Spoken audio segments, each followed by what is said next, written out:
Hello everyone, आज के class में हम यहाँ पे डिस्कस करने वाले हैं क्या कन्वर्जन ऑफ टिम्बर के बारे में।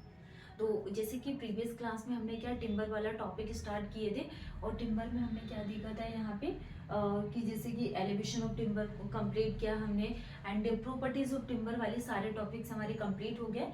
तो प्रीवियस क्लास में हमने क्या देखा था यहाँ पे प्रॉपर्टीज ऑफ टिम्बर। तो जनरली हमारा जो टॉपिक था प्रॉपर्टीज ऑफ टिम्बर ये कंप्लीट हो गया। सबसे फर्स्ट में हमने यहाँ पे बेसिक इंफॉर्मेशंस के बारे में बात की थी, फिर मेरिट्स एंड डिमेरिट्स स्टार्ट किए एंड फिर टाइप्स ऑफ ट्री जिसको एक्सोजीनियस एंडोजीनियस, फिर एक्सोजीनियस को फर्दर हमने दो पार्ट में डिवाइडेड किए थे। First is the conifer and second is the deciduous. Then उसके बाद हमने क्या पढ़ा है यहाँ पे माइक्रो स्ट्रक्चर वाला टॉपिक स्टार्ट किए थे। तो माइक्रो स्ट्रक्चर में हमने यहाँ पे स्टोरेज, कंडक्टिव और मैकेनिकल तीनों के डिफरेंस समझे। देन उसके बाद मैक्रो स्ट्रक्चर्स क्या होते हैं जैसे कि पिथ, मेडुला, क्या सबसे पहले हमने पिथ, हार्डवुड के बाद शेपवुड के बाद हमने क्या देखा था एनुअल रिंग, एनुअल के बाद cambium layer, medullary layer, work वाला टॉपिक पूरा कंप्लीट हो गया था। देन उसके बाद हमने यहाँ पे स्टार्ट किया था स्ट्रक्चर ऑफ ट्री जिसमें एलिवेशन ऑफ टिम्बर हमने पूरा कंप्लीट कर लिए एंड एलिवेशन ऑफ टिम्बर और जो भी इसमें टॉपिक्स थे वो पूरे कंप्लीट हो गए। अब आज की क्लास में हम बात करने वाले हैं conversion of timber.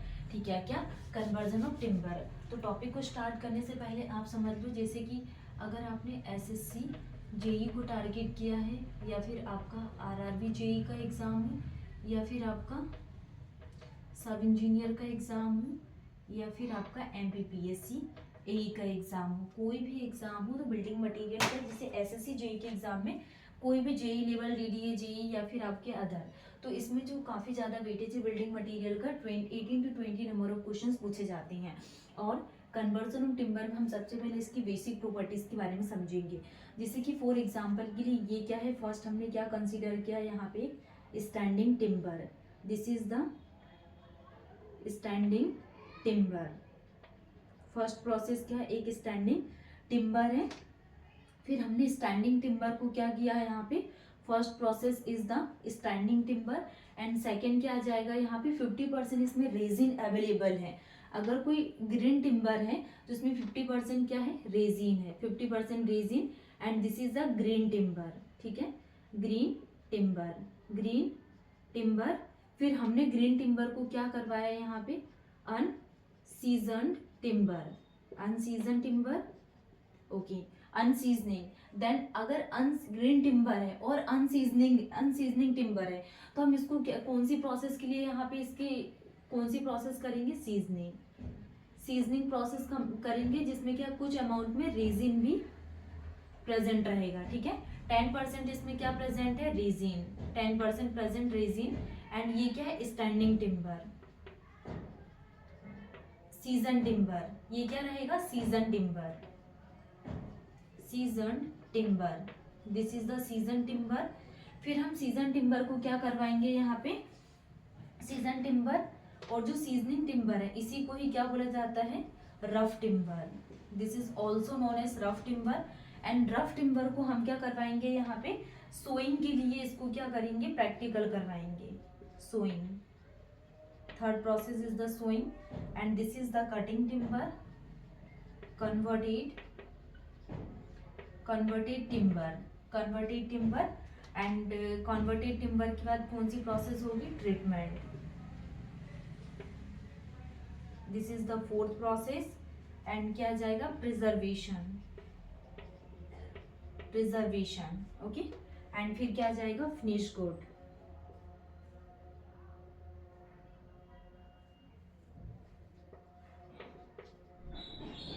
Finished good, protected,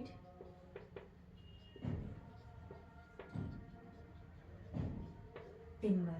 तो ये सारी प्रोसेस तो कंप्लीट होगी। First is the standing timber, second is 50 amount में क्या प्रेजेंट है, raising, this is the green timber, unseason timber and second process is the seasoning जिसमें क्या है 50% रेजिन अवेलेबल है एंड थर्ड प्रोसेस क्या करवाएंगे हम यहाँ पे, सोइंग के बाद हम क्या कन्वर्टेड टिम्बर के ट्रीटमेंट करवाएंगे जिसमें क्या प्रिजर्वेशन के लिए एंड फिनिश गुड और this is the protected timber. तो ये इसका डायग्राम है किसका, कन्वर्जन ऑफ टिम्बर का।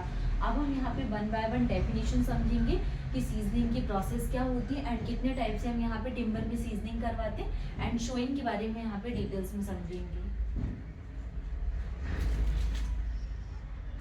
नेक्स्ट कुछ पॉइंट्स है जो आपको ध्यान रखना है, जैसे कन्वर्जन ऑफ टिम्बर में the timber section which is not knocked. अगर कोई यहाँ पे ये क्या है, टिम्बर है, ठीक है, टिम्बर का सेक्शन है, this is the timber section. तो timber section which is not knock down is known as standing timber.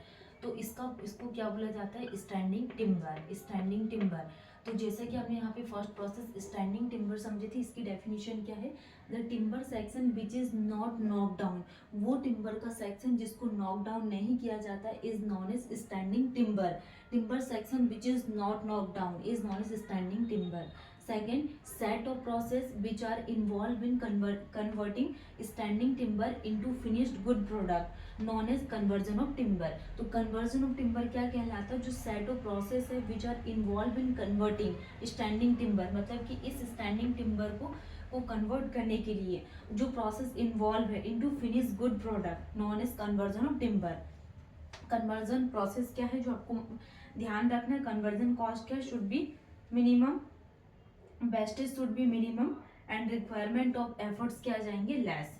तो ये कन्वर्जन प्रोसेस है कि जिसमें कन्वर्जन कॉस्ट क्या रहेगी, minimum, and wastage should be minimum और रिक्वायरमेंट ऑफ एफर्ट्स क्या रहेंगे, कम। अब हम यहाँ पे वन बाय वन प्रोसेस समझेंगे। फर्स्ट हम यहाँ पे कटिंग के बारे में समझेंगे, सेकंड हम यहाँ पे सीजनिंग के प्रोसेस समझेंगे कि सीजनिंग की क्या प्रोसेस है, सीजनिंग को कितने पार्ट में डिवाइडेड किया गया, देन उसके बाद सोइंग की प्रोसेस कितनी है। तो ये हम चारों प्रोसेस को इन डिटेल्स में समझेंगे। नेक्स्ट हम बात करने वाले हैं कटिंग के बारे में कि कन्वर्जन ऑफ टिम्बर में कटिंग, जैसे कि फर्स्ट हम यहाँ पे डिटेल्स में पढ़ने वाले हैं कि कटिंग प्रोसेस क्या होती है। तो कटिंग में हम बात करेंगे felling down of tree, also known as knocking down of tree. जो फेलिंग डाउन ऑफ ट्री है, क्या, felling down of tree, felling down of tree, तो इसी को ही क्या बोला जाता है, नॉकिंग डाउन ऑफ ट्री। इसी को ही क्या बोला जाता है, knocking down of tree is also known as knocking down of tree. First point cutting में। सेकंड हम बात करने वाले हैं cutting of tree should be done, जो कटिंग ऑफ ट्री है should be done at the right age. किस में डन होती है, at the right age when it has attain maturity, ठीक है। Next, the right age of the tree is कितना, 50 to 100 years.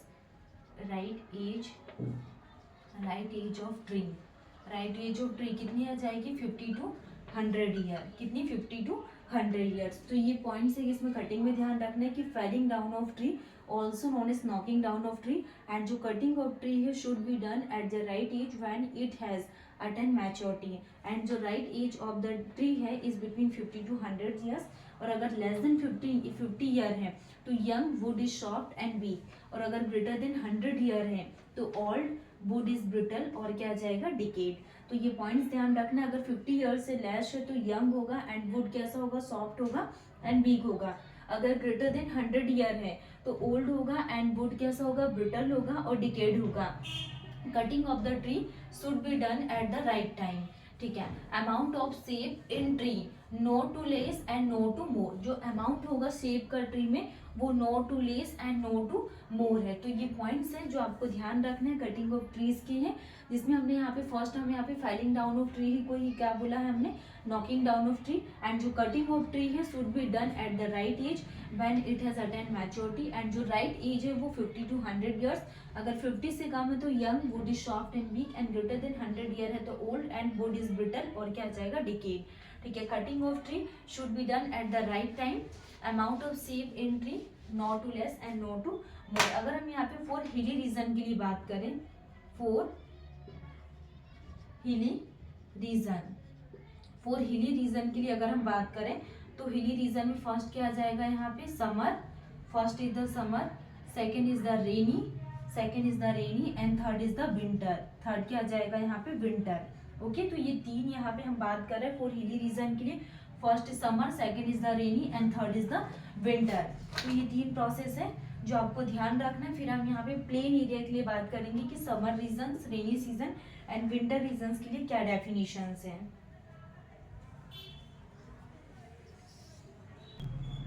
Next हम बात करने वाले हैं प्लेन एरिया के लिए। तो प्लेन एरिया में क्या आ जाएगा, फर्स्ट समर, रेनी और विंटर। तो समर, रेनी और विंटर में क्या आ जाएगा, जैसे कि एक्सट्रीम नॉट क्लाइमेट, रिजल्ट क्या आ जाएगा यहाँ पे, डिके ऑफ ट्री।